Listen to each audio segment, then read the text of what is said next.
इस वीडियो में उपयोग की गई आवाज और चित्र कृत्रिम बुद्धिमत्ता एआई द्वारा जनरेट किए गए हैं। इसका उद्देश्य केवल ज्ञानवर्धन और प्रस्तुत। हिमालय की ऊंचाइयों में बसी एक रहस्यमय गुफा है, अमरनाथ गुफा। इस पवित्र स्थान का जुड़ाव भगवान शिव की उस दिव्य कथा से है जिसमें उन्होंने माता पार्वती को अमृता का राज बताया था। एक दिन माता पार्वती ने भोलेनाथ से प्रश्न किया, प्रभु, आप सदा तप में लीन रहते हैं और मृत्यु से परे हैं, ऐसा कैसे? भगवान शिव मुस्कुराए और बोले, यह गूढ़ रहस्य केवल वही जान सकता है जो पूर्ण रूप से योग्य हो।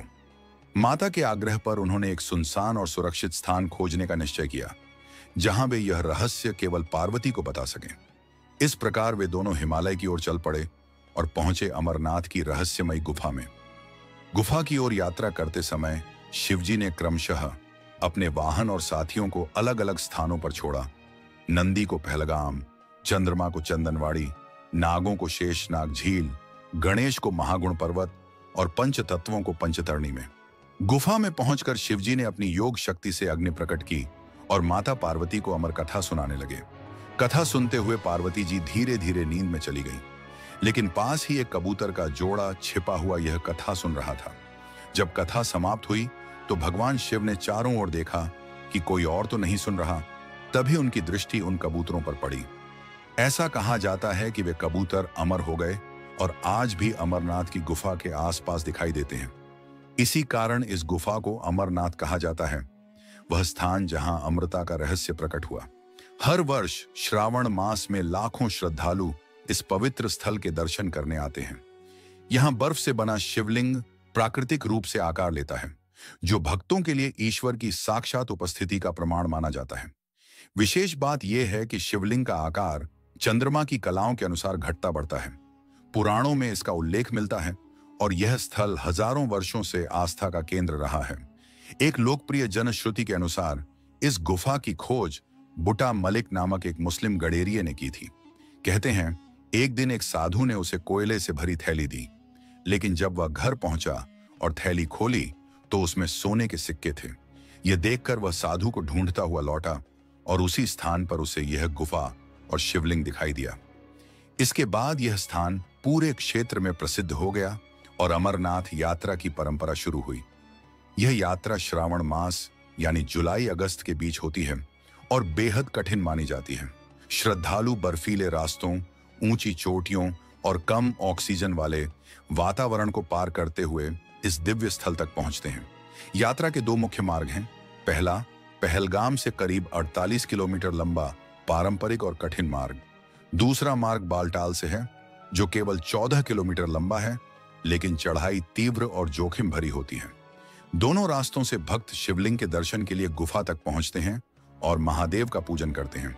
वैज्ञानिक मानते हैं कि गुफा के तापमान, हवा और नमी की वजह से बर्फ का शिवलिंग बनता है, लेकिन आस्था रखने वालों के लिए यह भगवान शिव का चमत्कार है। कई भक्त आज भी दावा करते हैं कि उन्होंने गुफा के पास उन अमर कबूतरों के दर्शन किए हैं जो अमर कथा के साक्षी बने थे। इस यात्रा की शुरुआत हर हर महादेव और बम बम भोले के जय घोषों से होती है। लगभग 13,000 फीट की ऊंचाई पर स्थित यह गुफा एक आध्यात्मिक परीक्षा बन जाती है। भारतीय सेना, प्रशासन और चिकित्सा दल इस कठिन यात्रा को सफल बनाने के लिए पूरी तरह तैयार रहते हैं और लाखों श्रद्धालु हर वर्ष इसमें भाग लेते हैं, जिनमें विदेशों से आए भक्त भी शामिल होते हैं। ऐसा विश्वास किया जाता है कि जो इस पवित्र यात्रा को श्रद्धा और समर्पण से पूर्ण करता है, उसे भगवान शिव की कृपा प्राप्त होती है और जीवन में आध्यात्मिक उन्नति मिलती है। अमरनाथ गुफा न केवल एक तीर्थ स्थल है, बल्कि यह शिव भक्तों के लिए एक जीवंत अनुभव है, आस्था, तप और दिव्यता से भरपूर। गुफा के भीतर का तापमान और बर्फ के निर्माण विघटन की प्रक्रिया इस अद्भुत दृश्य को वैज्ञानिक दृष्टिकोण से समझा सकते हैं, परंतु श्रद्धालुओं के लिए यह किसी और ही संसार का अनुभव है। एक ऐसी अनुभूति जिसे वे भगवान शिव की दिव्य उपस्थिति मानते हैं। कहते हैं, जब भगवान शिव माता पार्वती को अमृता का रहस्य सुना रहे थे, तब एक कबूतरों का जोड़ा पास ही छिपकर यह कथा सुन रहा था। कथा के अंत में शिवजी ने देखा कि पार्वती तो निद्रा में चली गई थी, परंतु वो दोनों कबूतर पूरे ध्यान से कथा सुन चुके थे। भगवान शिव उनकी श्रद्धा से प्रसन्न हुए और उन्हें अमृतत्व का वरदान दे दिया। आज भी कहा जाता है कि गुफा के पास कभी कभी एक सफेद कबूतर जोड़ा दिखाई देता है। यह दृश्य चौंकाने वाला है, क्योंकि उस बर्फीले वातावरण में पक्षियों का जीवित रहना प्राकृतिक रूप से लगभग असंभव माना जाता है। कुछ श्रद्धालुओं ने यह भी अनुभव किया है कि शिवलिंग के समीप एक रहस्यमयी रोशनी प्रकट होती है। वैज्ञानिक इसे बर्फ के कणों और प्रकाश के परावर्तन की प्रक्रिया बताते हैं, लेकिन कई भक्त इसे शिवजी की दिव्यता का संकेत मानते हैं। वहीं कुछ योगियों और साधकों का कहना है कि जब वे ध्यान में लीन होते हैं तो गुफा के भीतर से AUM की ध्वनि स्वतः उत्पन्न होती है। यह अनुभव ऐसा है जिसे विज्ञान अब तक पूरी तरह स्पष्ट नहीं कर पाया है। अनेक यात्रियों ने यह भी साझा किया है कि अमरनाथ की ओर यात्रा करते समय रास्ते में मौसम अचानक बिगड़ जाता है, लेकिन जैसे ही वे गुफा के पास पहुंचते हैं, बादल हट जाते हैं और वातावरण शांत हो जाता है। लोग इसे भोलेनाथ की कृपा के रूप में देखते हैं। कई श्रद्धालु यह भी मानते हैं कि इस यात्रा के दौरान उनके जीवन की कठिनाइयां दूर हो जाती हैं और मनोकामनाएं पूरी होती हैं। संतों और तपस्वियों का विश्वास है कि अमरनाथ गुफा में साधना करने से गहन आध्यात्मिक शक्तियां प्राप्त होती हैं। अमरनाथ यात्रा सिर्फ एक धार्मिक परंपरा नहीं, बल्कि आत्मिक अनुभवों से भरी एक दिव्य यात्रा है, जो हर भक्त के हृदय में भगवान शिव की अमिट छाप छोड़ जाती है। यह यात्रा केवल एक धार्मिक परंपरा नहीं, बल्कि आत्मबल, विश्वास और आस्था की परीक्षा है। अमरनाथ की कठिन चढ़ाई हमें सिखाती है कि कठिनाइयों को पार करने के लिए केवल शरीर नहीं, बल्कि मन की शक्ति चाहिए। यह तीर्थ यात्रा बताती है कि अगर मन में अटल श्रद्धा और परमात्मा में सच्चा भरोसा हो, तो जीवन की हर बाधा पार की जा सकती है। प्राचीन ग्रंथ राजतरंगिणी में भी अमरनाथ गुफा का उल्लेख मिलता है, जिससे यह स्पष्ट होता है कि यह स्थान सदियों से पूजा जाता रहा है। मुगलों से लेकर कश्मीर के राजाओं तक ने इस गुफा के महत्व को स्वीकारा है। यहाँ तक कि सिख धर्म के पंचम गुरु अर्जुन देव जी के भी यहाँ आने की कथाएं मिलती हैं। अमरनाथ यात्रा प्राकृतिक दृष्टि से अत्यंत चुनौतीपूर्ण मानी जाती है। यहाँ भारी हिमपात, ऊंचाई के कारण ऑक्सीजन की कमी, अप्रत्याशित भूस्खलन और बारिश जैसी कठिन परिस्थितियां रहती हैं। फिर भी यह विश्वास बना रहता है कि बाबा बर्फानी स्वयं अपने भक्तों की रक्षा करते हैं। वर्षों में कई ऐसी घटनाएं घटी हैं जब श्रद्धालु चमत्कारी रूप से बच निकले। श्रद्धालु हर हर महादेव और बम बम भोले के जयकारों के साथ आगे बढ़ते हैं। कुछ लोग नंगे पैर चलते हैं तो कुछ दंडवत प्रणाम करते हुए यात्रा पूरी करते हैं। कई साधु ध्यान और योग में लीन रहते हुए यह यात्रा संपन्न करते हैं। अमरनाथ यात्रा से जुड़े कई रहस्यमय प्रसंग सदियों से लोगों की श्रद्धा का कारण बने हुए हैं। कई लोग मानते हैं कि गुफा के भीतर बने बर्फ के शिवलिंग के पास कभी कभी भगवान शिव, माता पार्वती और गणेश जी की आकृतियां उभरती हैं। कुछ श्रद्धालुओं का अनुभव है कि जब वे ध्यान करते हैं तो गुफा की दीवारों पर दिव्य प्रकाश और रूपों की झलक दिखाई देती है। यात्रा के बाद कई लोगों के जीवन में अद्भुत परिवर्तन देखने को मिले हैं। किसी की असाध्य बीमारी ठीक हो गई तो किसी की आर्थिक हालत में अचानक सुधार आया। बहुत से लोग इस यात्रा के बाद आध्यात्मिक मार्ग की ओर अग्रसर हो गए। कुछ श्रद्धालु इस यात्रा में 100 किलोमीटर से भी अधिक की दूरी पैदल तय करते हैं। कई ऐसे भक्त होते हैं जो संपूर्ण यात्रा दंडवत करते हुए पूरी करते हैं। कुछ साधु एक पैर पर खड़े होकर बाबा की आराधना करते हैं, तो कुछ नंगे पांव और बिना ऊनी वस्त्र के भयंकर ठंड में भी यात्रा जारी रखते हैं। ये सब भगवान शिव के प्रति उनकी अटूट आस्था और समर्पण को दर्शाता है। गुफा के भीतर कई साधुओं का अनुभव है कि जब वे ध्यान में लीन होते हैं तो उन्हें AUM की ध्वनि स्वतः सुनाई देने लगती है। यह ध्वनि किसी यंत्र से नहीं, बल्कि गुफा की दीवारों और वहां के वातावरण से निकलती हुई प्रतीत होती है। कई वैज्ञानिक भी इस ध्वनि की व्याख्या नहीं कर पाए हैं। कुछ विशेषज्ञों ने इस रहस्य को गुफा की बनावट और ध्वनि की गूंज से जोड़ने की कोशिश की है, लेकिन आज तक इसका कोई ठोस और वैज्ञानिक कारण सामने नहीं आ सका है। भक्तों का कहना है कि जब वे दुर्गम पहाड़ी रास्तों पर आगे बढ़ते हैं तो उन्हें बार बार ऐसा महसूस होता है जैसे कोई अदृश्य शक्ति उनका मार्गदर्शन कर रही हो। कई यात्रियों ने ऐसे पल का अनुभव किया जब वे गिरने ही वाले थे, लेकिन उन्हें किसी ने थाम लिया, जबकि वहां कोई दिखाई नहीं देता। कुछ लोगों ने तो यह भी बताया कि उनके शरीर की थकावट और दर्द एकदम से समाप्त हो गए, जैसे कोई अलौकिक ऊर्जा उन्हें बल प्रदान कर रही हो। ऐसे कई अनुभवों में श्रद्धालुओं ने यह कहा कि कि जब अचानक चारों ओर घना कोहरा या बादल छा जाते हैं तो कुछ ही पलों में मौसम साफ हो जाता है और रास्ता फिर से दिखाई देने लगता है। कहा जाता है कि स्वयं महादेव और उनके गण अमरनाथ यात्रा के दौरान अपने भक्तों की रक्षा करते हैं। भक्तों की मान्यता है कि इस यात्रा के समय कई बार एक रहस्यमय साधु मार्ग में प्रकट होते हैं जो दिशा दिखाते हैं, सलाह देते हैं और फिर अचानक आंखों से ओझल हो जाते हैं। ऐसे साधुओं ने कई बार यात्रियों को भविष्य की घटनाओं के बारे में बताया है जो बाद में सच भी साबित हुई। कई बार जब यात्रियों को इन साधुओं ने किसी स्थान से दूर रहने की चेतावनी दी तो बाद में उसी स्थान पर भूस्खलन या खतरा सामने आया। इन संतों को कई बार एक साथ कई यात्रियों ने देखा, लेकिन कुछ क्षण बाद वे जैसे किसी और लोक में विलीन हो जाते हैं। जो श्रद्धालु बालटाल मार्ग से अमरनाथ की ओर बढ़ते हैं वे बताते हैं कि बार बार उन्हें महसूस होता है कि कोई अदृश्य शक्ति उनके साथ चल रही है। कुछ ने दावा किया कि उन्होंने डमरू की गूंज और शंख की ध्वनि भी सुनी है, जबकि आसपास कोई नहीं था। कई यात्रियों को यह अनुभूति हुई कि वे अकेले नहीं थे, कोई अलौकिक उपस्थिति उनके साथ साथ चल रही थी। भीषण बर्फबारी और तेज हवाओं के बीच भी उन्होंने खुद को सुरक्षित पाया, जैसे कोई दिव्य शक्ति उनका संरक्षण कर रही हो। अमरनाथ यात्रा के दौरान कई श्रद्धालुओं ने ऐसी घटनाओं का अनुभव किया है जिन्हें केवल संयोग नहीं कहा जा सकता। कुछ लोगों का कहना है कि उन्होंने जिस बात की कल्पना की थी वह अगले ही पल सच होती दिखाई दी। शिवलिंग के दर्शन करते समय अचानक एक विशेष ऊर्जा का अनुभव उन्हें अंदर तक झकोर गया। कुछ यात्रियों का तो ये भी कहना है कि उन्होंने अपने जीवन की जटिल समस्याओं का समाधान बिना किसी प्रयास के पा लिया। यह अनुभव उन्होंने महादेव की कृपा और गुफा की रहस्यमयी शक्ति के रूप में देखा। जब कोई सच्चे मन से गुफा के भीतर प्रवेश करता है और ध्यान लगाता है तो ऐसा प्रतीत होता है जैसे स्वयं भगवान शिव वहां विद्यमान हो। कई भक्तों ने बताया कि गुफा में कदम रखते ही उनके भीतर एक दिव्य तरंग दौड़ गई। कुछ ने महसूस किया कि वे भगवान शिव की उपस्थिति को अपनी आंखों से देख रहे हैं।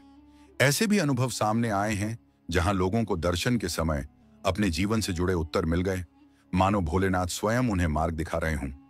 अमरनाथ यात्रा के बाद लोगों के जीवन में सकारात्मक बदलाव आने लगे। कुछ ने बताया कि उनके पारिवारिक संघर्ष समाप्त हो गए तो कुछ की आर्थिक स्थितियां सुधर गईं। कई श्रद्धालुओं ने यह भी अनुभव किया कि वे पहले की तुलना में अधिक शांत चित्त, सकारात्मक और अध्यात्म से जुड़े हुए महसूस करने लगे। यह स्पष्ट करता है कि अमरनाथ यात्रा केवल एक धार्मिक यात्रा नहीं है, बल्कि आत्मा के गहन शुद्धिकरण और पुनर्जागरण का अनुभव है। यह सिर्फ एक बर्फ से ढकी गुफा तक की यात्रा नहीं, बल्कि एक ऐसी चमत्कारी साधना है जहां भगवान शिव की दिव्य लीलाएं स्वयं अनुभूत होती हैं। जो कोई भी सच्चे मन और श्रद्धा से बाबा बर्फानी के दर्शन करता है वह जीवन में अनोखे परिवर्तन महसूस करता है। हर हर महादेव। भगवान शिव के बारे में जब भी चर्चा होती है हमारे मन में अनगिनत प्रश्न जन्म लेते हैं। वे कौन हैं? उनका उद्गम कैसे हुआ?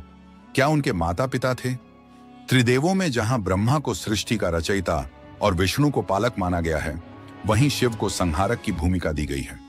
परंतु क्या केवल संहारक होना ही उन्हें सबसे शक्तिशाली बनाता है?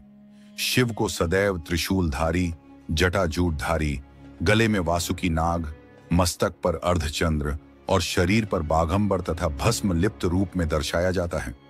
लेकिन क्या आपने कभी सोचा है कि इन सभी प्रतीकों का गूढ़ रहस्य क्या है? आखिर इन सब का शिव के स्वरूप से संबंध कैसे जुड़ा? दरअसल इन प्रतीकों के पीछे ऐसी प्राचीन कथाएं हैं जो शिव की महिमा को और भी अलौकिक बनाती हैं।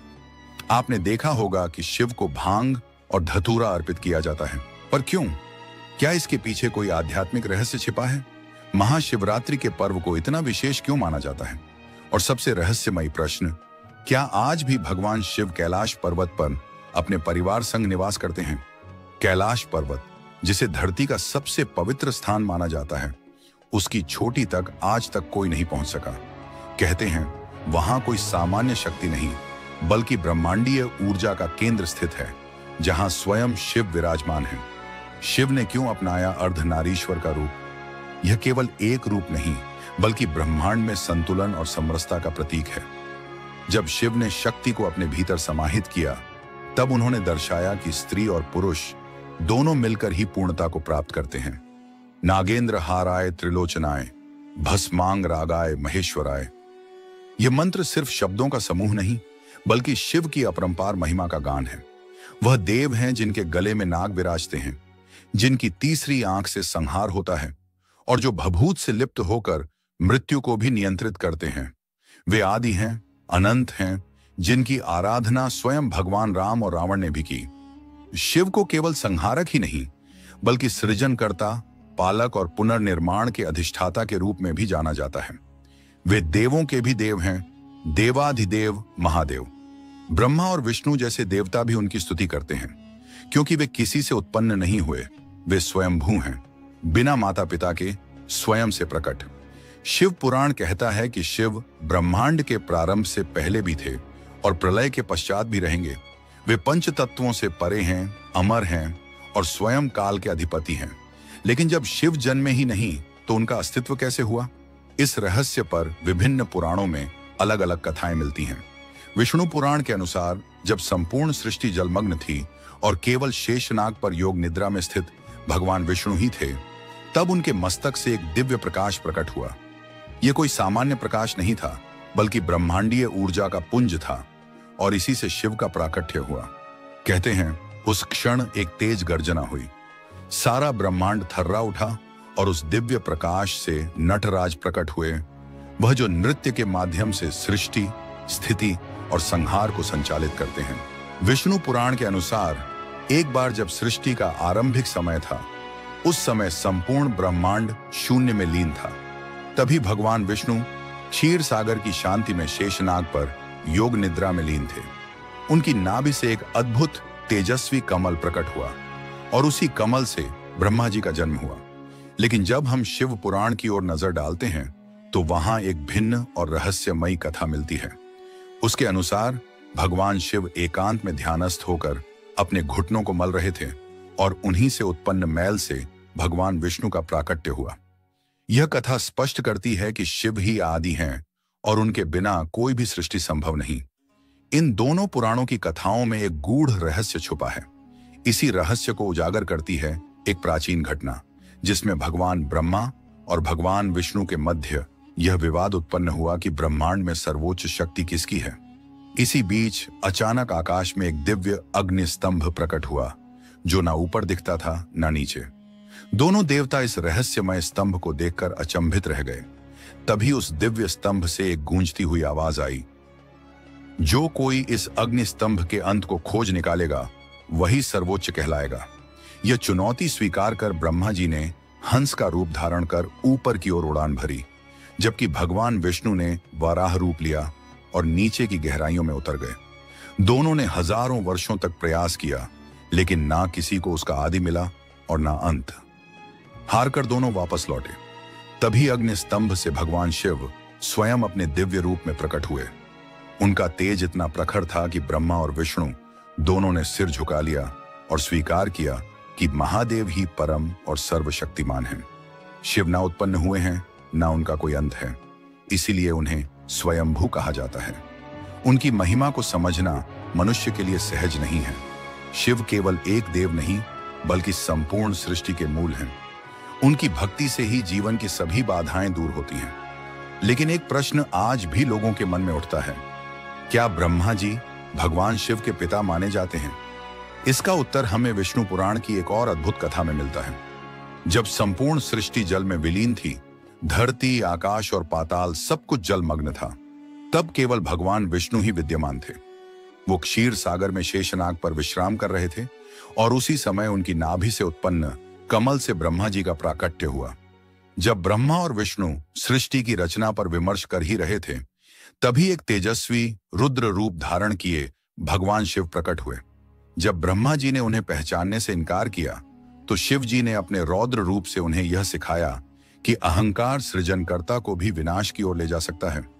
तभी से यह मान्यता बनी कि ब्रह्मा, विष्णु और शिव तीनों ब्रह्मांड की रचना, पालन और संहार के प्रतीक हैं।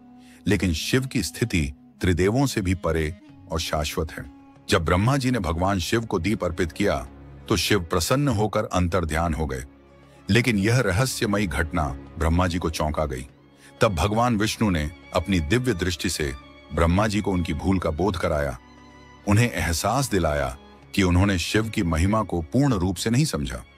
पश्चाताप की अग्नि में तपते हुए ब्रह्मा जी ने शिव से क्षमा याचना की और उनसे करुणापूर्वक निवेदन किया, हे प्रभु, कृपा करके मेरे पुत्र रूप में प्रकट हों और सृष्टि के विस्तार में मेरी सहायता करें। भगवान शिव, जो करुणा के सागर हैं, मुस्कुराए और उनकी प्रार्थना स्वीकार कर ली। कालांतर में जब ब्रह्मा जी सृष्टि की रचना में लीन थे, उन्हें संतान की आवश्यकता महसूस हुई। उसी क्षण उन्हें शिव का दिया हुआ वरदान स्मरण हुआ। उन्होंने कठोर तपस्या प्रारंभ की। वर्षों की साधना और भक्ति के पश्चात भगवान शिव एक दिव्य बालक के रूप में उनकी गोद में प्रकट हुए। यह बालक शिव का एकमात्र बाल्य रूप था, अद्वितीय और अलौकिक। जब ब्रह्मा जी ने उनसे नाम पूछा, बालक रोने लगे। उस रुदन से संपूर्ण ब्रह्मांड कंपित हो उठा। इसीलिए ब्रह्मा जी ने उनका नाम रखा रुद्र, जिसका अर्थ होता है रोने वाला। परंतु रुद्र तब भी शांत नहीं हुए। ब्रह्मा जी ने उन्हें मनाने के लिए 108 नामों से पुकारा। हर नाम एक शक्ति, एक तत्व, एक रूप का प्रतीक था। तब जाकर बालक रुद्र शांत हुए। इस कथा से सिद्ध होता है कि भगवान शिव स्वयंभू हैं। न तो उनका जन्म हुआ है, न ही वे कभी अंत को प्राप्त होंगे। वे अनादि अनंत अविनाशी हैं। अब प्रश्न उठता है, शिव के गले में वासुकी नाग क्यों विराजमान है? वासुकी नाग, जो नागों के राजा कहे जाते हैं, भगवान शिव के परम भक्त थे। उनका एकमात्र उद्देश्य था महादेव के चरणों में सदा सर्वदा निवास करना। जब समुद्र मंथन की महागांठा घटी, तब वासुकी को मंदराचल पर्वत के चारों ओर रस्सी की तरह लपेटा गया। देवता और दानव दोनों ही उनकी शक्ति का उपयोग कर रहे थे। इस कठिन प्रक्रिया में वासुकी का शरीर छिल गया, रक्त बहने लगा, लेकिन उनकी भक्ति में तनिक भी कमी नहीं आई। उनकी इस निष्ठा और तप से प्रसन्न होकर भगवान शिव ने उन्हें अपने गले में स्थान दिया और तभी से वासुकी अमृतत्व को प्राप्त हुए और शिव के गले का श्रृंगार बने। अब आइए जानते हैं, शिव ने अपने मस्तक पर चंद्रमा को क्यों स्थान दिया। शिव पुराण में वर्णित है कि राजा दक्ष ने अपनी 27 कन्याओं का विवाह चंद्रदेव से किया था। विवाह के समय चंद्रदेव ने वादा किया कि वे सभी पत्नियों को समान प्रेम और सम्मान देंगे, परंतु विवाह के पश्चात चंद्रमा केवल रोहिणी से अधिक प्रेम करने लगे। बाकी 26 पत्नियां उपेक्षित महसूस करने लगीं और उन्होंने अपने पिता दक्ष से शिकायत की। राजा दक्ष जब यह अन्याय जानकर क्रोधित हुए तो उन्होंने चंद्रदेव को श्राप दे दिया, तुम क्षीण हो जाओगे, तुम्हारी ज्योति मिट जाएगी। इस श्राप से पीड़ित चंद्रदेव ने कई देवताओं से सहायता मांगी, लेकिन कोई समाधान न मिला। अंततः वे कैलाश पहुंचे और शिव के चरणों में गिर पड़े। उनकी करुण पुकार सुनकर महादेव ने उन्हें अपने मस्तक पर स्थान दिया, ताकि वे धीरे धीरे क्षीण होकर फिर पूर्ण हो सकें। यही से चंद्रमा के कृष्ण पक्ष और शुक्ल पक्ष की परंपरा शुरू हुई। इस कथा से स्पष्ट होता है, जो भी सच्चे मन से भगवान शिव की शरण में आता है, महादेव उसे आश्रय अवश्य प्रदान करते हैं। जब चंद्रदेव को दक्ष प्रजापति के श्राप का भय सताने लगा, तो वे सीधे ब्रह्मा जी की शरण में पहुंचे। ब्रह्मा जी ने उन्हें सांत्वना दी और सलाह दी कि वे भगवान शिव की उपासना करें। चंद्रदेव ने हिमालय की कठिन घाटियों में जाकर शिव जी की घोर तपस्या आरंभ की। उनकी तपस्या इतनी गहन थी कि वर्षों तक उन्होंने जल तक का त्याग कर दिया। अंततः भगवान शिव उनकी भक्ति से प्रसन्न हुए और प्रकट होकर उन्हें आशीर्वाद दिया, हे चंद्र, तुम पूर्ण रूप से नष्ट नहीं होगे। तुम प्रतिपदा से अमावस्या तक क्षीण होते जाओगे और पुनः पूर्णिमा तक बढ़ते जाओगे। इसी वरदान के कारण आज भी चंद्रमा हर महीने घटता और बढ़ता है। अमावस्या को जब वह लुप्त होता है और पूर्णिमा को जब वह संपूर्ण दिखता है, यह सब शिव की कृपा का ही परिणाम है। शिव ने चंद्र को अपने मस्तक पर स्थान देकर उन्हें अमृतत्व प्रदान किया। तभी से शिव को चंद्रशेखर कहा जाता है, जिसका अर्थ है जो चंद्र को अपने शीश पर धारण करते हैं। अब जानते हैं कि भगवान शिव अपने शरीर पर भस्म क्यों लगाते हैं। शिव पुराण की एक कथा के अनुसार प्राचीन काल में एक महातपस्वी आर्षि प्रणाथ गहन वन में तप कर रहे थे।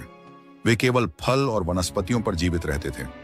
एक दिन जब वे ध्यानस्थ होकर आश्रम की सफाई कर रहे थे, अचानक उनकी उंगली कट गई, परंतु रक्त की जगह वहां से पत्तों का रस बहने लगा। इस घटना ने उन्हें यह भ्रम दे दिया कि अब उनका शरीर पवित्र वनस्पति रस से बना है। वे स्वयं को सबसे शुद्ध समझने लगे और पूरे ब्रह्मांड में अपना बखान करने लगे। इस अहंकार को समाप्त करने के लिए भगवान शिव एक वृद्ध सन्यासी का रूप धारण करके उनके समक्ष प्रकट हुए। उस साधारण दिखने वाले वृद्ध की आंखों में गहराई थी, स्वर में गंभीरता और चेहरे पर ब्रह्मांडीय तेज। जब आर्षि प्रणत ने उनके दर्शन किए तो उन्हें अनुभव हुआ कि यह कोई साधारण सन्यासी नहीं, स्वयं भगवान शिव हैं। उन्होंने अपने घमंड का त्याग कर उनके चरणों में शीश नवाया। इस घटना के माध्यम से शिव ने यह सिद्ध किया कि शरीर की नहीं, आत्मा की पवित्रता ही सर्वोपरि है और भस्म, जो हर वस्तु का अंतिम सत्य है, वही सबसे पवित्र है। तभी से भगवान शिव अपने अंगों पर भस्म धारण करने लगे। इसीलिए वे भस्मधारी, भूतनाथ और वैराग्य के प्रतीक कहे जाते हैं। अब बात करते हैं भगवान शिव के दिव्य त्रिशूल की, जो केवल एक शस्त्र नहीं बल्कि सृष्टि, स्थिति और संहार का प्रतीक है। पुराणों में वर्णित है कि यह त्रिशूल भगवान शिव ने स्वयं अपनी ऊर्जा से बनाया था, परंतु एक अन्य कथा के अनुसार यह दिव्य अस्त्र उन्हें भगवान विश्वकर्मा द्वारा भेंट में प्राप्त हुआ। यह कथा जुड़ी है सूर्यदेव की प्रचंड ऊष्मा से। सूर्य की पत्नी संजना उनके तीव्र ताप को सहन नहीं कर पाई और अपने पिता विश्वकर्मा से समाधान की याचना की। विश्वकर्मा ने सूर्य की ऊर्जा को सीमित कर उसमें से कुछ अंश को निकाल लिया। इसी दिव्य ऊर्जा से उन्होंने त्रिशूल, चक्र और अन्य दिव्य अस्त्रों का निर्माण किया। त्रिशूल, जिसे शिव ने धारण किया, उनके 3 स्वरूपों का प्रतीक है: सृजन, पालन और संहार। जब शिव अपने त्रिशूल को उठाते हैं तो समस्त त्रिलोक कांप उठता है। यह त्रिशूल शिव के न्याय और धर्म की रक्षा का प्रतीक भी है।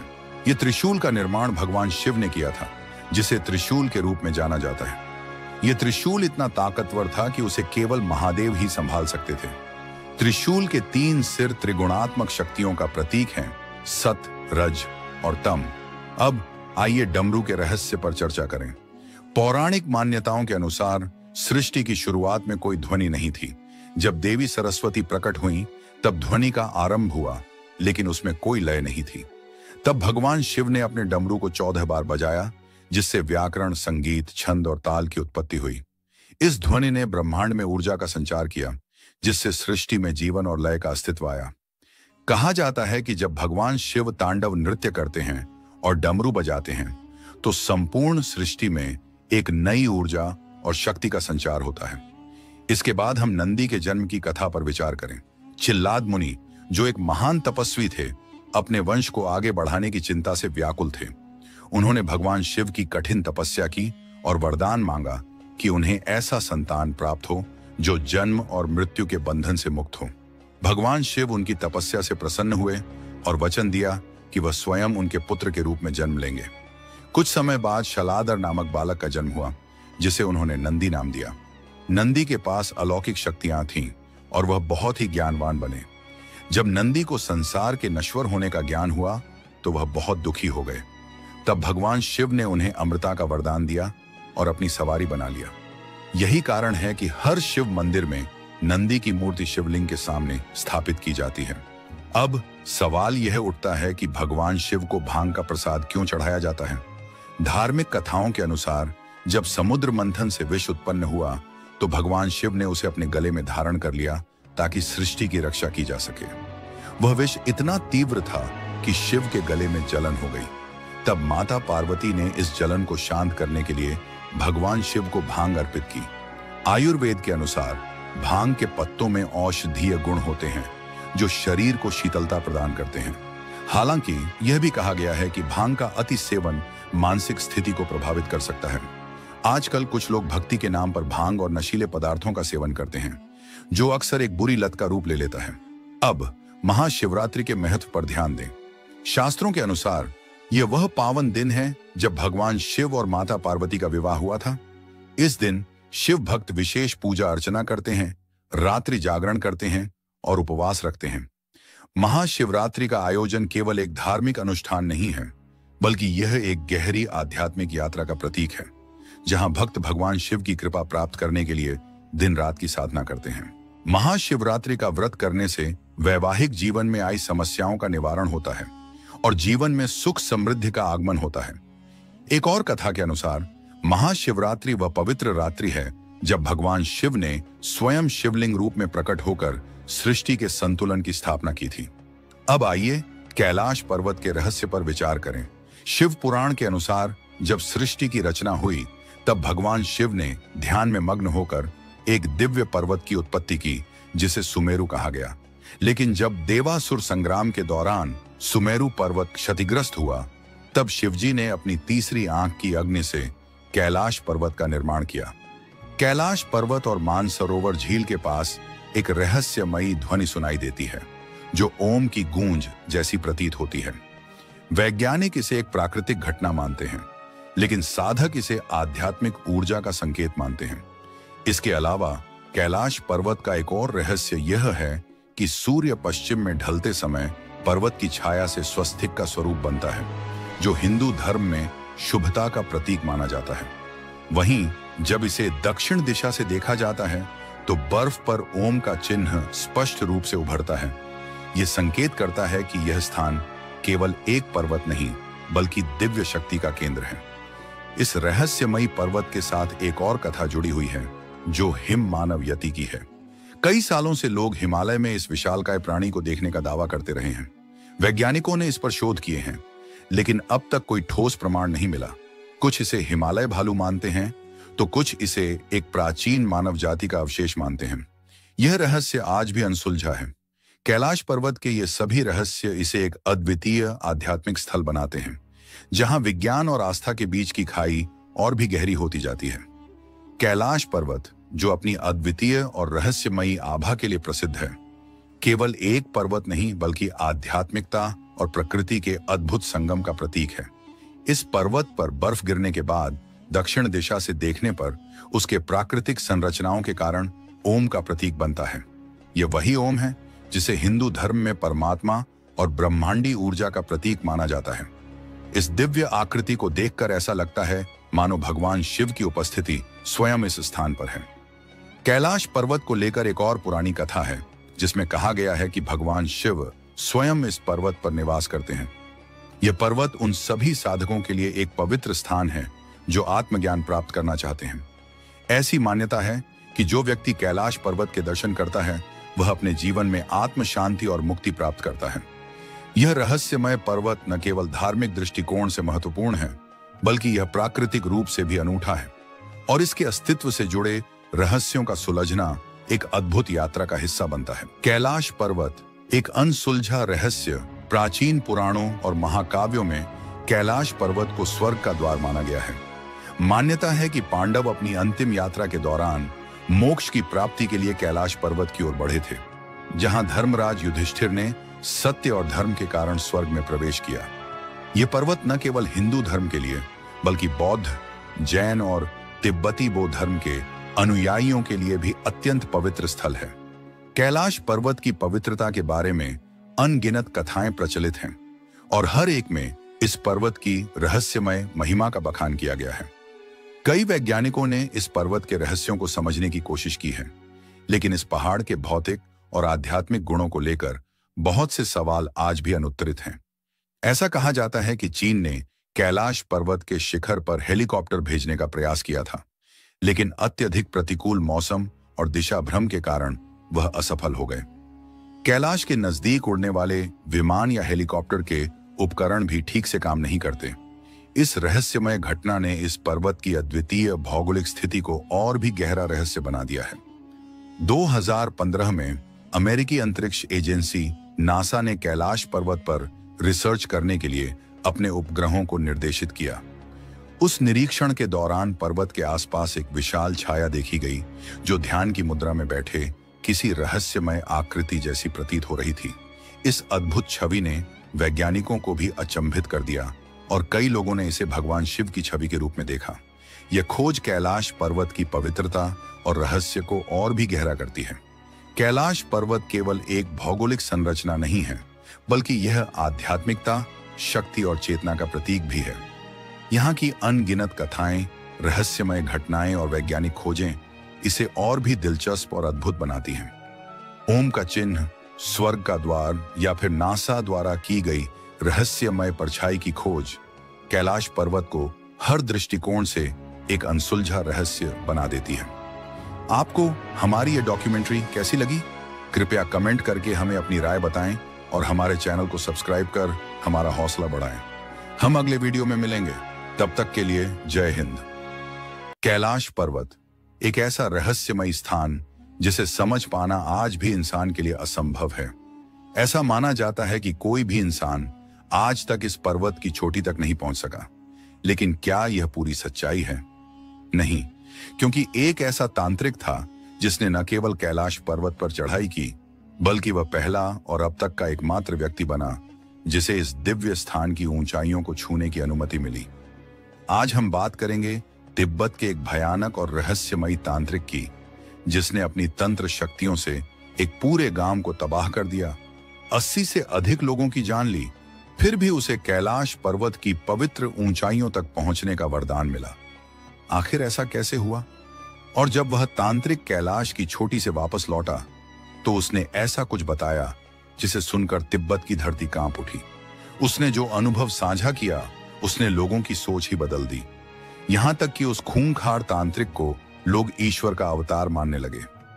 यह कहानी है मिलारेपा की, एक ऐसा इंसान जो अंधकार से चलकर प्रकाश की ओर आया, जिसने काला जादू सीखा, जीवन में तबाही मचाई और फिर आत्मज्ञान के मार्ग पर चलते हुए महान संत बना। आज हम जानेंगे कि कैसे मिलारेपा बना एक खतरनाक तांत्रिक, कैसे उसने अपना जीवन बदला और कैलाश पर्वत पर आखिर उसने ऐसा क्या देखा जिसने उसका जीवन ही नहीं पूरे तिब्बत का विश्वास बदल डाला। 11वीं शताब्दी के उत्तरार्ध में तिब्बत के दक्षिणी भाग में एक छोटे से गांव में एक बालक का जन्म हुआ जिसका नाम था थोपन। बाद में यही बालक मिला रेपा नाम से प्रसिद्ध हुआ। उसका बचपन सुख शांति और स्नेह से भरा था। वह अपने माता पिता का इकलौता पुत्र था और उसकी एक छोटी बहन भी थी। पारिवारिक जीवन खुशियों से भरा हुआ था, लेकिन जैसा कि कहा जाता है, समय कभी स्थिर नहीं रहता, और यही हुआ। जब मिलारेपा मात्र 7 वर्ष का था, तभी उसके पिता की अचानक मृत्यु हो गई। मृत्यु से पहले पिता ने एक वसीयत लिखी थी, जिसमें चाचा चाची को यह जिम्मेदारी दी गई थी कि जब तक मिला बड़ा न हो जाए, वे उसकी मां और परिवार की देखरेख करें और संपत्ति की रक्षा करें। लेकिन पिता की चिता ठंडी भी नहीं हुई थी कि चाचा चाची ने अपना असली रूप दिखा दिया। उन्होंने सारी संपत्ति हड़प ली और मिलारेपा व उसकी मां और बहन को नौकर बनाकर रख दिया। जिस घर में कभी खुशियां थीं, वहीं अब आंसुओं और अपमान का राज था। मिलारेपा की मां ने अपने बेटे से वादा किया, एक दिन वो इन अत्याचारों का बदला जरूर लेगी। और यही बना तंत्र की ओर उसके जीवन का पहला कदम। कभी जिन रिश्तों में अपनापन था, अब वही रिश्ते उनके लिए एक कैद खाना बन चुके थे। जिनकी जिंदगी कभी सम्मान से भरी थी, अब वे अपमान और दरिद्रता के अंधेरे में डूब चुके थे। मिलारेपा की मां, जो कभी गांव में एक प्रतिष्ठित महिला मानी जाती थी, आज अपमान और पीड़ा का जीवन जीने को मजबूर थी। समाज की चुप्पी उन्हें अंदर तक तोड़ चुकी थी। उन्होंने अपनी छिनी हुई संपत्ति को बार बार पाने की कोशिश की, लेकिन हर प्रयास असफल रहा। गांव के लोगों ने अन्याय देखा, पर किसी ने आवाज नहीं उठाई। एक दिन टूटी हुई उम्मीदों के बीच उन्होंने कठोर निर्णय लिया। उन्होंने अपने बेटे मिलारेपा से कहा, शायद हम अपना सब कुछ वापस न ला पाएं, लेकिन जो हमें तबाह कर गए उन्हें हम भी चैन से जीने नहीं देंगे। बदला जरूर लेंगे। ये शब्द मिलारेपा के जीवन की दिशा बदलने वाले थे। बदले की आग उनके हृदय में जल उठी थी। मां की आंखों में जो जलता हुआ अपमान देखा, वही उनके मार्गदर्शक बन गया। मिलारेपा ने ठान लिया कि वह तांत्रिक विद्या सीखेगा, एक ऐसी विद्या जो दुश्मनों को बिना सामने आए मिटा दे। इस तलाश में वह पहुंचे अपने अंतिम गुरु के पास, युंग, एक ऐसा भयावह तांत्रिक जिनकी सिद्धियां लोक और परलोक दोनों में विख्यात थीं। गुरु युंग के साए में मिलारेपा ने मृत्यु और विनाश के रहस्यों को सीखा। उनका लक्ष्य अब स्पष्ट था, बदला। उन्होंने ऐसे मंत्रों को सिद्ध किया जिससे वह प्रकृति को अपने आदेशों पर चला सकें। विशेष रूप से ओलावृष्टि का आह्वान करने की शक्ति उन्होंने प्राप्त की। सबसे पहला प्रयोग उन्होंने अपने चाचा और चाची के गांव पर किया। एक दिन आकाश से भारी ओले बरसने लगे, खेत खलिहान तबाह हो गए और गांव वालों पर आतंक छा गया। लोग समझ चुके थे, यह कोई सामान्य आपदा नहीं, यह तांत्रिक प्रकोप है। यह था मिलारेपा का पहला बदला। लेकिन यह अंत नहीं था। वह दिन आया जब चाचा के बेटे की शादी थी।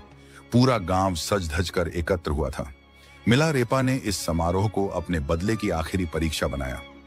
जैसे ही विवाह रस्में शुरू हुईं, अचानक वहां जहरीले सांप, विषैले कीड़े और मकड़ियां प्रकट होने लगे। घबराहट और भगदड़ मच गई। तभी एक भीषण हादसा हुआ। घर की छत गिर पड़ी। करीब 80 लोगों की मृत्यु हो गई। मिलारेपा का बदला पूरा हुआ। गांव में उनकी मां ने गर्व से घोषणा की, मेरा बेटा अब निर्भय है। उसने अन्याय का जवाब दे दिया। लेकिन मिलारेपा के मन में अब शांति नहीं थी। वह विचारों के बवंडर में फंसे थे। बदले की आग ने उन्हें वह सब छीन लिया था जो कभी उन्हें इंसान बनाता था। अब वह सोच रहे थे, क्या यह जीत थी या आत्मा की हार? मिलारेपा के भीतर अपराध बोध की आग जल उठी थी।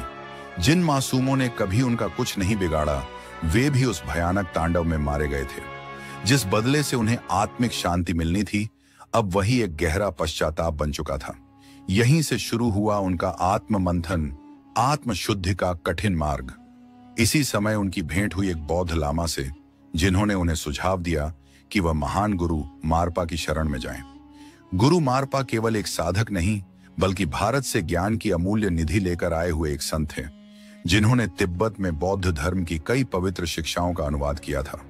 उनकी बुद्धिमत्ता और करुणा की ख्याति दूर दूर तक फैली थी।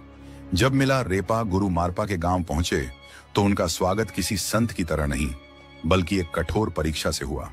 गुरु मारपा जानते थे कि सच्चे ज्ञान की प्राप्ति केवल तप, त्याग और आत्मशुद्धि से ही संभव है। उन्होंने मिलारेपा को भयंकर श्रम की साधना में झोंक दिया। कभी ऊंचे पहाड़ों से भारी पत्थर लाना, तो कभी उन्हें दुर्गम स्थानों तक पहुंचाना। हर दिन की यह कठिन तपस्या भले शरीर को थका देती, लेकिन आत्मा को एक एक कर सभी पुराने दोषों से मुक्त कर रही थी। धीरे धीरे मिलारेपा ने गुरु की शिक्षाओं को न केवल सुना, बल्कि जीवन में उतारना शुरू किया। उनकी साधना अब सिर्फ शक्ति के लिए नहीं, आत्मा के शुद्धिकरण के लिए थी। गुरु मारपा की कठिन परीक्षाओं ने उन्हें एक नए मोड़ पर ला खड़ा किया, जहां शक्ति से अधिक करुणा और तंत्र से अधिक आत्मज्ञान का महत्व था। साधना के वर्षों बाद मिलारेपा ने बौद्ध धर्म के गूढ़ तत्वों को आत्मसात किया। उन्होंने अपने अतीत के पापों को स्वीकारा और उनके लिए गहन प्रायश्चित किया। अब वे वही तांत्रिक नहीं रहे जो विनाश की राह पर थे। अब वे एक संत बन चुके थे, जिनके अंदर ज्ञान, करुणा और आत्म शांति का प्रकाश था। यहीं से शुरू होती है उनके जीवन की अगली और अद्भुत यात्रा, कैलाश पर्वत की ओर। तिब्बत में स्थित कैलाश पर्वत न केवल हिंदू धर्म, बल्कि बौद्ध, जैन और बोन धर्मों में भी पवित्र माना जाता है। शिव पुराण, स्कंद पुराण और मत्स्य पुराण जैसे कई ग्रंथों में कैलाश खंड के रूप में इसकी महिमा का वर्णन मिलता है। मान्यता है कि यही भगवान शिव का दिव्य निवास है, जहां वे अपने परिवार और गणों के साथ साक्षात रहते हैं। मिलारेपा ने 1093 ईस्वी में इस रहस्यमयी पर्वत की यात्रा शुरू की। यह यात्रा सिर्फ एक भौतिक चढ़ाई नहीं थी, बल्कि आत्मा के उच्चतम शिखर तक पहुंचने की कोशिश थी। यात्रा के दौरान उन्हें भेंट हुई एक और विलक्षण आत्मा से, नरोबाण नामक एक प्रसिद्ध बौद्ध प्रचारक। नरोबाण ने मिलारेपा को एक चुनौती दी, जो पहले कैलाश पर्वत की चोटी तक पहुंचेगा वही सच्चा साधक कहलाएगा। अब यह सिर्फ एक चढ़ाई नहीं थी, यह एक आध्यात्मिक दौड़ थी, जो न केवल शरीर की ताकत बल्कि आत्मा की गहराई की परीक्षा लेने वाली थी। जो भी कैलाश पर्वत की चोटी तक पहुंचेगा, उसे इस पवित्र धाम पर आध्यात्मिक अधिकार प्राप्त होगा। यह कोई साधारण चुनौती नहीं थी, बल्कि एक आध्यात्मिक युद्ध की घोषणा थी। नरोबान जी ने तुरंत ही पर्वत की कठिन चढ़ाई शुरू कर दी। वे निरंतर आगे बढ़ते रहे, बर्फीले तूफानों और तीव्र हवाओं को चीरते हुए।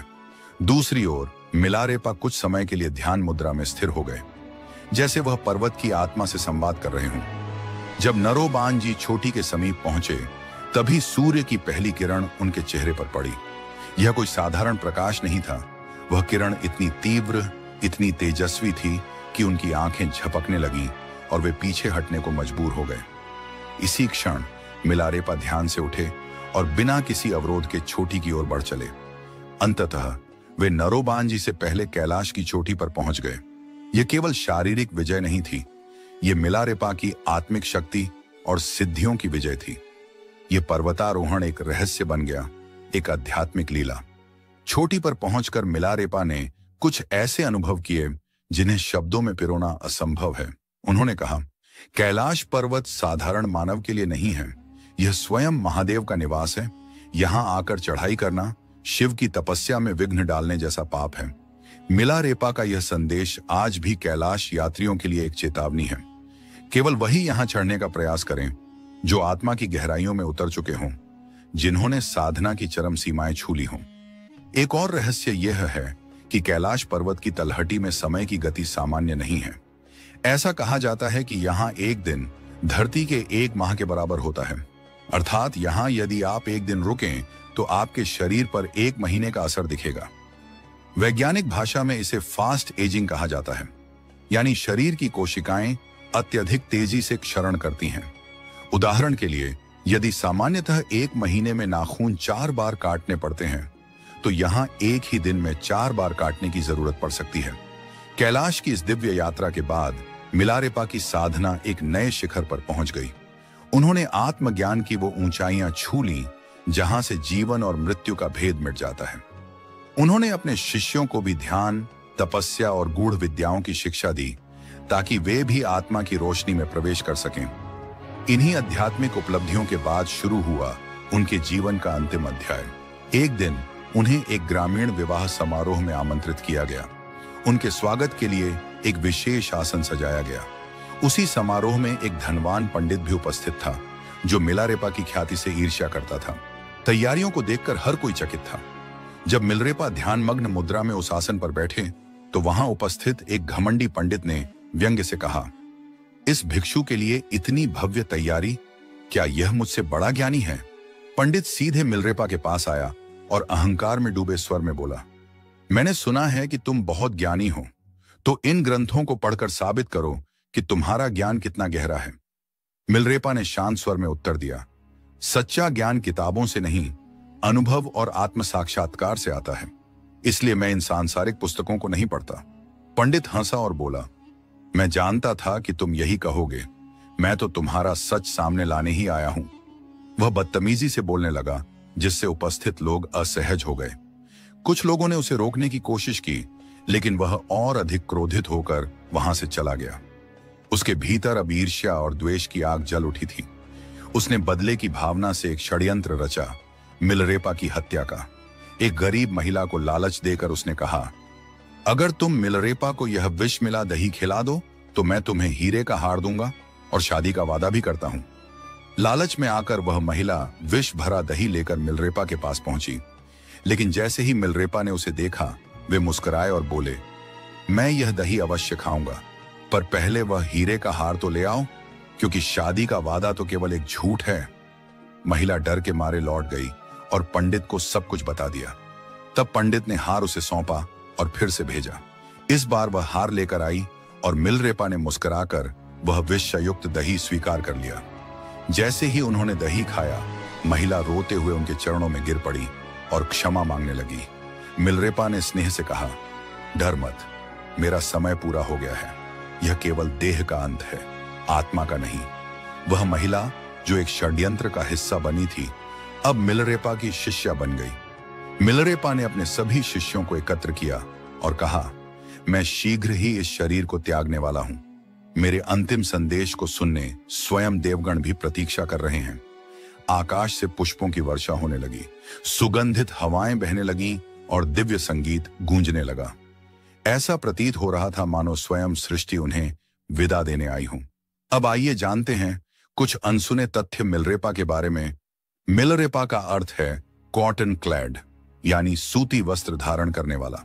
वे सदा एक पतले सफेद वस्त्र में लिपटे रहते, जिसे रेपा कहा जाता है। यहां तक कि कठोर सर्दियों में भी वे ऐसा ही वस्त्र पहनते थे। उनकी तपस्या इतनी गहन थी कि बर्फीली गुफाओं में केवल बिच्छू घास खाकर जीवित रहे। इसी कारण कई चित्रों में उन्हें हरी त्वचा वाला दर्शाया गया है। मिलारेपा ने हिमालय की पवित्र चोटियों, झीलों और गुफाओं में साधना करते हुए 1 लाख से अधिक गीतों की रचना की थी। ये गीत उनके आत्मबोध, ध्यान और अनुभव की गाथाएं हैं, जो आज भी साधकों को राह दिखाते हैं। तो यह थी संत मिलारेपा की प्रेरणादायक गाथा, जो सिखाती है कि सच्चा ज्ञान न किताबों में है न पद में, वह तो आत्मा की गहराइयों से प्राप्त होता है। अपने विचार हमें कमेंट में जरूर बताएं। मिलते हैं जल्द ही एक नए प्रेरणादायक वीडियो में। जय हिंद, जय भारत। कैलाश पर्वत एक अनसुलझा रहस्य जो विज्ञान की समझ से भी परे है। कैलाश पर्वत एक ऐसा स्थान जो सदियों से रहस्यों में डूबा हुआ है। यहाँ की कहानियां सिर्फ पौराणिक ग्रंथों तक ही सीमित नहीं हैं, बल्कि आधुनिक विज्ञान भी इस पर्वत के रहस्यों को समझने में असमर्थ है। साल 2001 में चीन सरकार ने कुछ ऐसा देखा जिसने उन्हें कैलाश पर्वत पर चढ़ाई करने पर सख्त प्रतिबंध लगाने के लिए मजबूर कर दिया। आखिर वह क्या रहस्य था जिसने चीन को इतना बड़ा कदम उठाने पर मजबूर कर दिया? क्यों इस पर्वत की चोटी तक कोई नहीं पहुंच सकता?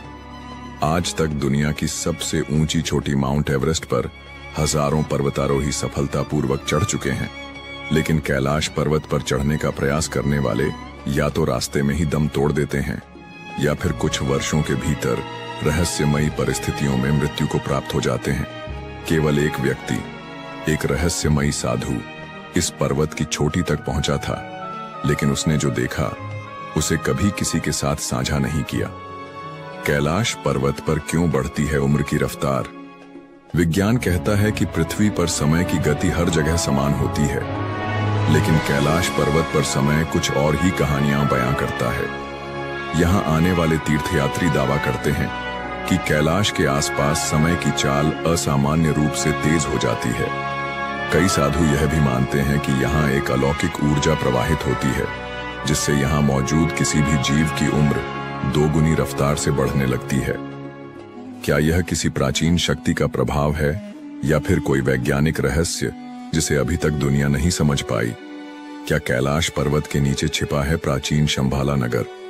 तिब्बती बौद्ध ग्रंथों में वर्णन मिलता है कि कैलाश पर्वत के नीचे एक अदृश्य नगर बसा हुआ है जिसे शंभाला कहा जाता है। यह कोई साधारण नगर नहीं, बल्कि एक दिव्य लोक माना जाता है, जहां केवल उच्च आत्मिक ऊर्जा वाले लोग ही प्रवेश कर सकते हैं।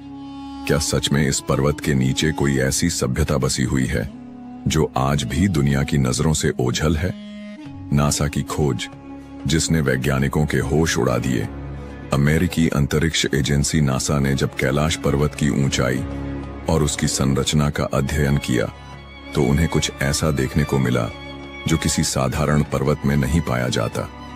सैटेलाइट इमेज में देखा गया कि कैलाश पर्वत एक विशालकाय पिरामिड के आकार का है और यह बिल्कुल सटीक दिशाओं में स्थित है, मानो इसे किसी ने बहुत सोच समझ कर बनाया हो। क्या यह कोई प्राकृतिक संरचना है या किसी प्राचीन सभ्यता द्वारा निर्मित एक दिव्य संरचना? जब चीन ने कैलाश पर्वत पर हेलीकॉप्टर भेजा, चीन ने कैलाश पर्वत के रहस्यों को समझने के लिए जब इस क्षेत्र में एक हेलीकॉप्टर भेजा तो कुछ चौंकाने वाली घटनाएं घटीं। बताया जाता है कि जैसे ही हेलीकॉप्टर पर्वत के शिखर के करीब पहुंचा, उसके सभी नेविगेशन सिस्टम अचानक से फेल हो गए और हेलीकॉप्टर को आपातकालीन लैंडिंग करनी पड़ी। कुछ रिपोर्ट्स में यह भी दावा किया गया कि हेलीकॉप्टर के पायलट ने वहां एक अदृश्य ऊर्जा के प्रभाव को महसूस किया। कुबेर की नगरी और कैलाश का दिव्य प्रभाव। हिंदू मान्यताओं के अनुसार कैलाश पर्वत के पास धन के स्वामी कुबेर की नगरी स्थित है, जहां अपार संपत्ति और दिव्य खजाने छुपे हुए हैं। यह भी कहा जाता है कि जो कोई भी इस पर्वत के आसपास आध्यात्मिक साधना करता है, उसे दिव्य दृष्टि प्राप्त होती है और उसकी सभी इच्छाएं पूरी हो जाती हैं। तो आखिर कैलाश पर्वत सिर्फ एक पहाड़ है या कोई रहस्यमयी शक्ति केंद्र? क्या यहाँ कोई प्राचीन सभ्यता मौजूद है या फिर यह कोई दैवीय संरचना है? इन सवालों के जवाब आज भी अनसुलझे हैं, लेकिन एक बात तो तय है, कैलाश सिर्फ एक पर्वत नहीं, बल्कि एक ऐसा रहस्य है जो हमारी समझ से कहीं परे है। कैलाश पर्वत आस्था, रहस्य और अद्भुत शक्तियों का केंद्र कहा जाता है कि जो व्यक्ति अपने जीवन में सत्कर्म और पुण्य अर्जित करता है, उसकी आत्मा को मृत्यु के उपरांत कैलाश पर्वत पर स्थान मिलता है। यही कारण है कि यह पर्वत न केवल धार्मिक आस्था का केंद्र है, बल्कि इसे दुनिया के सबसे अद्भुत और रहस्यमयी पर्वतों में भी गिना जाता है। समुद्र तल से 6,718 मीटर की ऊंचाई पर स्थित कैलाश पर्वत हिंदू, बौद्ध और जैन धर्म के अनुयायियों के लिए परम पवित्र स्थल है। धार्मिक मान्यताएं और आस्था का प्रतीक, हिंदू धर्म में कैलाश पर्वत को भगवान शिव का दिव्य निवास माना जाता है, जहां वे माता पार्वती के साथ निवास करते हैं। मान्यता है कि यह वही स्थान है जहां शिव जी ने योग और ध्यान की अद्भुत साधनाएं की और कैलाश को सृष्टि के केंद्र का स्वरूप प्रदान किया। बौद्ध धर्म के अनुयायी मानते हैं कि परम आनंद के प्रतीक बुद्ध डेम चौक चक्र संवर इस पर्वत के अधिष्ठाता देव हैं। वहीं जैन धर्म में इसे अष्टापद पर्वत के नाम से जाना जाता है, जहां प्रथम तीर्थंकर भगवान ऋषभदेव ने निर्वाण प्राप्त किया था। इन मान्यताओं के कारण कैलाश पर्वत को सिर्फ एक पर्वत नहीं, बल्कि आध्यात्मिक ऊर्जा का केंद्र माना जाता है। क्या कैलाश पर्वत वास्तव में एक प्राचीन पिरामिड है? साल 1999 में रूस के एक प्रसिद्ध खोजकर्ता अर्नेस्ट मुल्दाशिफ और उनकी टीम ने कैलाश पर्वत के रहस्यों को जानने के लिए एक रोमांचक यात्रा की। इस दल में भूवैज्ञानिक, भौतिकविद और इतिहासकार शामिल थे। उन्होंने कैलाश पर्वत के आसपास कई महीने बिताए और वहां की रहस्यमयी गतिविधियों का अध्ययन किया। मुल्दाशिफ ने अपनी किताब where do we come from में इस यात्रा के अनुभवों का उल्लेख किया, जिसमें उन्होंने दावा किया कि कैलाश पर्वत वास्तव में एक प्राचीन मानव निर्मित पिरामिड हो सकता है, जो हजारों साल पहले किसी उन्नत सभ्यता द्वारा बनाया गया था। उनके अनुसार यह पर्वत अनेक छोटे छोटे पिरामिडों से घिरा हुआ है और एक विशेष ऊर्जा केंद्र के रूप में कार्य करता है। कैलाश पर्वत के भीतर से आती अजीब आवाजें। इस शोध दल ने बताया कि जब वे रात के समय पर्वत के पास रुके तो उन्होंने महसूस किया कि पहाड़ के भीतर से एक अजीब तरह की फुसफुसाहट और पत्थरों के गिरने की आवाजें आ रही थीं। ऐसा प्रतीत होता था जैसे पर्वत के अंदर कोई छिपा हुआ संसार हो। एक रात जब मुल्दाशिफ और उनके साथी विश्राम कर रहे थे, उन्होंने स्पष्ट रूप से पत्थरों के खिसकने और किसी के चलने जैसी आवाजें सुनी। यह एक अविश्वसनीय अनुभव था, जिसने उन्हें यह सोचने पर मजबूर कर दिया कि क्या कैलाश पर्वत वास्तव में किसी गुप्त शक्ति या अलौकिक जीवों का निवास स्थान है। समय की गति में विचित्र परिवर्तन। कैलाश पर्वत के आसपास समय भी अपनी गति बदल लेता है। यहाँ आने वाले कई यात्रियों ने पाया कि उनके बाल और नाखून असामान्य रूप से तेजी से बढ़ने लगते हैं। जहां आमतौर पर बाल और नाखून बढ़ने में हफ्तों का समय लगता है, वहीं कैलाश पर्वत के निकट मात्र 2 दिनों में ही बाल और नाखून काफी बड़े हो जाते हैं। वैज्ञानिकों का मानना है कि यह कैलाश क्षेत्र की विशेष चुंबकीय ऊर्जा के कारण हो सकता है, जो शरीर की कोशिकाओं की वृद्धि दर को बढ़ा देती है। लेकिन इस रहस्य का अब तक कोई ठोस वैज्ञानिक प्रमाण नहीं मिल पाया है। कैलाश पर्वत एक अनसुलझी पहेली। कैलाश पर्वत को लेकर कई कथाएं और दावे किए जाते हैं, लेकिन अब तक कोई भी वैज्ञानिक या खोजी दल इसके रहस्यों की गहराई तक नहीं पहुंच पाया है। यह स्थान सिर्फ एक पर्वत नहीं, बल्कि अध्यात्म, चमत्कार और अनसुलझे रहस्यों का अद्भुत संगम है। तो क्या कैलाश पर्वत वास्तव में भगवान शिव का निवास स्थान है? क्या यह कोई प्राचीन पिरामिड है, या फिर यहाँ कोई ऐसी अलौकिक शक्ति छिपी हुई है जिसे आज तक कोई नहीं समझ पाया? कैलाश पर्वत एक दिव्य रहस्य। जब आप कैलाश पर्वत के पवित्र क्षेत्र में प्रवेश करते हैं तो ऐसा महसूस होता है जैसे आसमान में कोई विमान उड़ रहा हो। लेकिन ध्यान से सुनने पर यह ध्वनि किसी साधारण गड़गड़ाहट जैसी नहीं लगती। यह ध्वनि कभी डमरू के नाद जैसी प्रतीत होती है, तो कभी AUM की पवित्र गूंज के समान। वैज्ञानिक इसे एक प्राकृतिक घटना मानते हैं और कहते हैं कि यह ध्वनि संभवतः बर्फ के पिघलने से उत्पन्न होती है। लेकिन क्या यह सिर्फ एक संयोग है, ध्वनि या दिव्य संकेत? वहां जाने वाले कई साधक और यात्री मानते हैं कि यह कोई साधारण प्राकृतिक ध्वनि नहीं, बल्कि एक दिव्य संकेत है। ऐसा कहा जाता है कि कैलाश पर्वत की अत्यंत शक्तिशाली ऊर्जा और उसकी आध्यात्मिक तरंगें इस ध्वनि को जन्म देती हैं। तिब्बती ग्रंथों में भी उल्लेख मिलता है कि इस पर्वत के आसपास एक अदृश्य कंपन रहता है, जो केवल साधना में लीन योगियों को अनुभव होता है। क्या यह केवल बर्फ के पिघलने की सामान्य ध्वनि है, या फिर AUM की अनाहत ध्वनि का एक चमत्कार? यह प्रश्न आज भी अनसुलझा है, और शायद यही कैलाश पर्वत के रहस्य को और भी गहराई से जोड़ता है। रात में चमकती अद्भुत रोशनियां, कैलाश पर्वत की रहस्यमयी घटनाएं केवल ध्वनियों तक सीमित नहीं हैं। कई यात्रियों ने दावा किया है कि उन्होंने रात के समय पर्वत के चारों ओर 7 अलग-अलग रंगों की रहस्यमयी रोशनी देखी है। नासा के वैज्ञानिकों का मानना है कि कैलाश पर्वत के आसपास का शक्तिशाली चुंबकीय बल और वायुमंडलीय ऊर्जा मिलकर इस अद्भुत प्रकाश का निर्माण कर सकते हैं। लेकिन फिर भी यह प्रश्न बना रहता है, क्या यह केवल विज्ञान की व्याख्या के भीतर सीमित है या फिर इस पवित्र पर्वत की दैवीय शक्तियों का कोई संकेत? हिम मानव, मिथक या वास्तविकता? क्या आपने हिम मानव या यति की कहानियां सुनी हैं? यह एक रहस्यमयी विशालकाय प्राणी है जिसे कैलाश पर्वत और हिमालय के दुर्गम क्षेत्रों में देखा गया है। वर्षों से इस क्षेत्र में रहने वाले लोग दावा करते हैं कि उन्होंने अपनी आंखों से इस विचित्र प्राणी को देखा है। लेकिन क्या यह एक विशाल भालू है, कोई अज्ञात जंगली मानव या फिर किसी प्राचीन युग का अंतिम अवशेष? तिब्बती और नेपाली मान्यताओं के अनुसार यह हिम मानव कैलाश पर्वत के आसपास घूमता है और कभी-कभी साधुओं और यात्रियों के दर्शन भी देता है। कुछ इसे एक भूरा भालू मानते हैं तो कुछ इसे एक विलुप्त होती जाति का अंतिम अस्तित्व कहते हैं।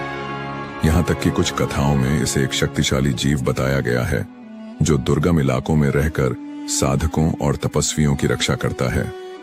वैज्ञानिक इस रहस्य को सुलझाने की कोशिश कर रहे हैं। कुछ शोधकर्ताओं का मानना है कि हिम मानव वास्तव में निएंडरथल मानव के अवशेष हो सकते हैं जो अब भी इन बर्फीले क्षेत्रों में जीवित हैं। लेकिन यह केवल एक परिकल्पना है क्योंकि आज तक हिम मानव के कोई ठोस प्रमाण नहीं मिले हैं। क्या कैलाश पृथ्वी का केंद्र बिंदु है? कई प्राचीन ग्रंथों और धार्मिक मान्यताओं के अनुसार कैलाश पर्वत को अक्षमहोर एक्सिस मुंडी कहा जाता है। यह वह स्थान माना जाता है जहां स्वर्ग और पृथ्वी का मिलन होता है। हिंदू धर्म, बौद्ध धर्म, जैन धर्म और बोन परंपरा में कैलाश को सृष्टि का केंद्र बताया गया है। तिब्बती ग्रंथों में उल्लेख मिलता है कि कैलाश पर्वत के चारों दिशाओं में 4 रहस्यमयी नदियां निकलती हैं जो 4 अलग-अलग दिशाओं में बहती हैं। यह तथ्य आधुनिक वैज्ञानिकों को भी चौंकाता है क्योंकि विश्व के किसी अन्य स्थान पर ऐसा प्राकृतिक घटनाक्रम नहीं पाया जाता। कैलाश पर्वत न केवल एक तीर्थ स्थल है बल्कि यह एक ऐसा स्थान भी है जो समय, भौतिकी और आध्यात्मिकता के रहस्यों को अपने अंदर समेटे हुए है। क्या यह केवल एक पौराणिक कथा है या फिर इस स्थान पर वास्तव में कोई दिव्य शक्ति कार्य कर रही है? यह रहस्य आज भी अनसुलझा है। आपका क्या मानना है?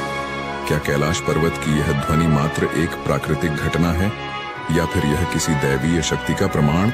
क्या हिम मानव सच में मौजूद है या यह केवल कहानियों और किंवदंतियों का हिस्सा है?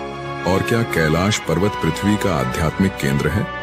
इसका उत्तर खोजने के लिए हमें विज्ञान और आध्यात्मिकता के बीच संतुलन बनाना होगा। लेकिन एक बात निश्चित है, कैलाश पर्वत का रहस्य आज भी उतना ही गहरा है जितना हजारों साल पहले था। कैलाश पर्वत का अद्भुत रहस्य, समय की गति और रहस्यमय झीलें। कैलाश पर्वत सदियों से रहस्य, आध्यात्म और चमत्कारों का केंद्र रहा है। यह केवल एक पर्वत नहीं बल्कि एक ऐसा स्थान है जहां प्रकृति के नियम भी विचित्र ढंग से कार्य करते हैं। कहते हैं कि यहां समय की गति सामान्य नहीं रहती। जो कुछ हफ्तों में घटित होना चाहिए वह यहां चंद दिनों में ही पूरा हो जाता है। यही नहीं, यहां आने वाले कई यात्रियों ने यह अनुभव किया कि उनकी त्वचा समय से पहले ही बूढ़ी दिखने लगी। वैज्ञानिक भी इस पहेली को समझने में असमर्थ हैं। रूसी चिकित्सक डोनाल्ड अर्नेस्ट मुल्दाशिफ ने अपने संस्मरणों में एक आश्चर्यजनक घटना का उल्लेख किया है। उन्होंने बताया कि एक साइबेरियाई पर्वतारोही दल कैलाश पर्वत की चोटी तक पहुंचने के प्रयास में था, लेकिन जैसे ही वे एक विशेष बिंदु तक पहुंचे, कुछ ही क्षणों में उनकी उम्र असामान्य रूप से बढ़ने लगी। वे देखते ही देखते वृद्ध दिखने लगे। इससे भी अधिक आश्चर्य की बात यह थी कि उस घटना के बाद उन पर्वतारोहियों की उम्र इतनी तेजी से बढ़ी कि महज 1 वर्ष के भीतर ही वे मृत्यु को प्राप्त हो गए। क्या यह कोई प्राकृतिक घटना थी या फिर कैलाश पर्वत पर कोई अदृश्य शक्ति कार्य कर रही थी? 2 झीलें, 2 विपरीत शक्तियां। कैलाश पर्वत के आधार पर स्थित 2 झीलें, मानसरोवर और राक्षस ताल, जो एक दूसरे के बेहद करीब हैं, लेकिन स्वभाव में पूरी तरह भिन्न हैं। ऐसा लगता है मानो ये झीलें प्रकृति के दो अलग अलग पहलुओं का प्रतिनिधित्व करती हैं, एक सकारात्मक ऊर्जा का स्रोत तो दूसरी नकारात्मक शक्तियों का प्रतीक। मानसरोवर झील को दुनिया की सबसे ऊंची मीठे पानी की झील माना जाता है। इसका पानी निर्मल, शांत और जीवनदायिनी ऊर्जा से भरा हुआ है। झील का आकार गोल है जो सूर्य की आकृति को दर्शाता है और इसका जल इतना शुद्ध है कि इसमें स्नान करने से आत्मा तक पवित्र हो जाती है। आश्चर्य की बात यह है कि इतनी ऊंचाई पर स्थित होने के बावजूद यह झील कभी जमती नहीं और इसके जल में लहरें नहीं उठती। ऐसा माना जाता है कि इस झील के पास ध्यान करने से आत्मिक शांति की अनुभूति होती है। इसके ठीक विपरीत स्थित राक्षस ताल एक खारे पानी की झील है जहां जीवन का कोई अस्तित्व नहीं है। यह हमेशा अशांत रहती है, जैसे किसी दैवीय क्रोध या रहस्यमय शक्ति से ग्रसित हो। पौराणिक कथाओं के अनुसार यह झील रावण से जुड़ी हुई है। कहा जाता है कि कैलाश पर्वत पर भगवान शिव की तपस्या करने से पहले रावण ने इसी झील में स्नान किया था। जैसे ही उसने इसमें डुबकी लगाई, झील की ऊर्जा बदल गई और इसमें आसुरी शक्तियों का प्रभाव बढ़ गया। इसके बाद रावण की सोच में भी बदलाव आ गया और उसने अपनी इच्छाओं की पूर्ति के लिए शिव जी को प्रसन्न करने का कठोर संकल्प लिया। ये सोचने वाली बात है कि एक ही क्षेत्र में स्थित दो झीलें इतनी अलग क्यों हैं? क्या यह महज एक संयोग है या फिर कैलाश पर्वत की दिव्यता का कोई गूढ़ रहस्य? रहस्यमय ध्वनि और अनसुनी घटनाएं जो लोग कैलाश पर्वत और मानसरोवर झील के करीब जाते हैं, वे अक्सर एक अनोखी ध्वनि सुनने की बात कहते हैं। यह ध्वनि किसी पवित्र मंत्र या गूंजती हुई ओमकार की तरह प्रतीत होती है। वैज्ञानिक इसे प्राकृतिक घटनाओं का परिणाम मानते हैं, लेकिन कई साधु और तपस्वी इसे देवताओं की उपस्थिति का संकेत बताते हैं। इसके अलावा कुछ तीर्थयात्रियों ने यह भी दावा किया है कि जब वे कैलाश पर्वत की परिक्रमा कर रहे थे तो उन्होंने रहस्यमय छायाओं और प्रकाश पुंजों को देखा। कुछ लोगों का मानना है कि यह देवताओं का निवास स्थान है, जहां आम मनुष्यों का पहुंचना संभव नहीं। क्या कैलाश पृथ्वी पर एक दिव्य लोक है? कई विद्वानों और आध्यात्मिक गुरुओं का मानना है कि कैलाश पर्वत केवल एक भौगोलिक संरचना नहीं, बल्कि एक दिव्य लोक है। यहाँ ब्रह्मांड की ऊर्जाएं कार्यरत हैं, जो साधारण मानव इंद्रियों से परे हैं। इस स्थान का रहस्य समय की गति में विचित्र बदलाव और दो झीलों की अद्भुत भिन्नता यह सिद्ध करती है कि कैलाश पर्वत केवल एक पर्वत नहीं, बल्कि स्वयं एक चमत्कारी शक्ति है। आपका क्या मानना है? क्या कैलाश पर्वत सच में एक अदृश्य शक्ति का केंद्र है, या यह महज हमारी कल्पना का हिस्सा है? रहस्यमय कैलाश पर्वत, जहां विज्ञान भी चौंक जाता है। कैलाश पर्वत, जिसे भगवान शिव का दिव्य निवास कहा जाता है, सदियों से आस्था, रहस्य और अध्यात्म का केंद्र बना हुआ है। इस पवित्र पर्वत पर चढ़ाई करने की अंतिम कोशिश वर्ष 2001 में हुई थी, जब चीन ने अपनी ओर से स्पेन की एक पर्वतारोही टीम को इसकी चोटी तक पहुंचने की अनुमति दी थी। लेकिन आश्चर्य की बात यह है कि अत्याधुनिक उपकरणों और पूरी तैयारी के बावजूद यह टीम भी कैलाश की चोटी तक नहीं पहुंच सकी। ऐसा कहा जाता है कि यह केवल एक पर्वत नहीं, बल्कि एक दैवीय शक्ति का केंद्र है, जहां साधारण मानव के लिए प्रवेश करना संभव नहीं। इसी मान्यता के चलते चीन ने भी इस पर्वत पर चढ़ाई करने पर पूरी तरह से प्रतिबंध लगा दिया। क्यों है कैलाश पर्वत अद्भुत? कैलाश हमें यह याद दिलाता है कि दुनिया में कुछ चीजें इंसानी दायरे से बाहर होती हैं। केवल भौतिक शक्ति से इस पर्वत को जीतना संभव नहीं, बल्कि यहाँ पहुंचने के लिए आध्यात्मिक ऊर्जा और परम चेतना की आवश्यकता होती है। शायद यही कारण है कि आज तक कोई भी इसकी चोटी पर पैर नहीं रख सका। कैलाश की रहस्यमयी छाया, स्वस्तिक और एयूएम का प्रकट होना, कैलाश पर्वत पर घटने वाली कुछ घटनाएं विज्ञान को भी चुनौती देती हैं। जब सूर्य इस पर्वत के पीछे ढलता है तो इसकी छाया में एक अद्भुत स्वस्तिक का प्रतीक उभरता है। यह वही स्वस्तिक है जिसे हिंदू धर्म में शुभता और समृद्धि का प्रतीक माना जाता है। यह दृश्य ऐसा प्रतीत होता है जैसे भगवान शिव और सूर्यदेव के बीच कोई आध्यात्मिक संवाद स्थापित हो रहा हो। इसके अलावा जब कैलाश पर्वत पर बर्फ गिरती है तो उसकी संरचना से दक्षिण दिशा से देखने पर AUM ओम का दिव्य चिन्ह उभरता है। यह वही AUM है जो ब्रह्मांड की आदिशक्ति और चेतना का प्रतीक माना जाता है। इस दृश्य को देखकर ऐसा लगता है मानो स्वयं प्रकृति और आध्यात्मिकता का संगम इस पर्वत पर सजीव हो उठा हो। क्या कैलाश पर्वत स्वर्ग की सीढ़ी है? प्राचीन ग्रंथों में कहा गया है कि कैलाश पर्वत केवल एक पर्वत नहीं, बल्कि स्वर्ग और पृथ्वी के बीच एक पवित्र धुरी है। रामायण के अनुसार रावण ने इस पर्वत पर स्वर्ग तक पहुंचने के लिए एक सीढ़ी बनाने का प्रयास किया था। हालांकि भगवान शिव की कृपा से यह प्रयास असफल रहा। महाभारत में भी इसका उल्लेख मिलता है, जहां पांडव और द्रौपदी मोक्ष प्राप्ति के लिए कैलाश पर्वत की ओर बढ़ते हैं। यह माना जाता है कि जो भी इस पर्वत के रहस्यों को समझने और आत्मसात करने में सफल होता है, वह जन्म मृत्यु के चक्र से मुक्त होकर परम धाम की ओर चला जाता है। क्या कैलाश एक ऊर्जा स्तंभ है? कुछ वैज्ञानिकों का मानना है कि कैलाश पर्वत केवल एक साधारण पर्वत नहीं, बल्कि एक ऊर्जा स्तंभ एनर्जी एक्सिस है, जिससे एक अदृश्य कंपन वाइब्रेशनल फ्रीक्वेंसी निकलता है। कुछ लोगों का तो यह भी दावा है कि कैलाश पर्वत के पास पहुंचने पर समय का एहसास बदलने लगता है। यात्री बताते हैं कि यहाँ घड़ियां तेज चलने लगती हैं, शरीर पर अजीब ऊर्जा का प्रभाव महसूस होता है और यहाँ तक कि कई लोगों के बाल और नाखून असामान्य रूप से तेजी से बढ़ने लगते हैं। क्या कैलाश इंसान की पहुंच से परे रहेगा? इतिहास गवाह है कि जितनी भी पर्वतारोहण टीमों ने कैलाश की चोटी पर पहुंचने की कोशिश की, उन्हें किसी न किसी अदृश्य शक्ति ने रोक दिया। यह केवल एक साधारण पहाड़ नहीं, बल्कि शिव का धाम है, जहां प्रवेश करने के लिए केवल शारीरिक बल नहीं, बल्कि आध्यात्मिक शुद्धता की आवश्यकता होती है।